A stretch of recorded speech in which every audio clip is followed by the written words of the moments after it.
I'm gonna show y'all how easy it is to put these rubber tire stickers on. First, you want to make sure your tire is clean. No Armor All, no tire shine, none of that chemicals on your tire. Make sure to put this glue all over the letters, man, each and every letter.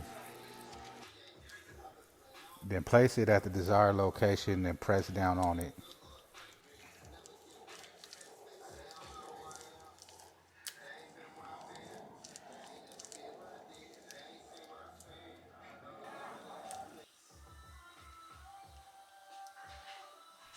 Man, yes, it's really this simple, man. Say the dude was trying to charge me $500, man. When you can do it yourself. The kit is only $150 at Amazon. The link's in my bio. You can get your own kit. You can pick your own colors, your own letter font. Check it out, man.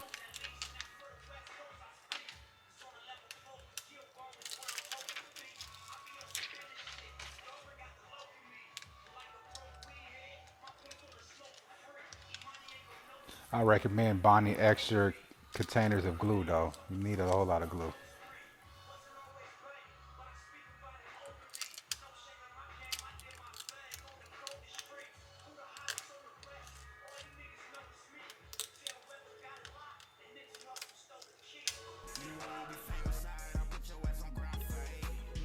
We don't holler world star, we holler GrindFace. Ay, we don't like that water down, we don't like fake. Ay, hashtag the G pound, come get your life safe. Ay. This bottle right here is for cleaning the letters. Man, look at my fingers. I didn't put no gloves on, man. That glue is very sticky.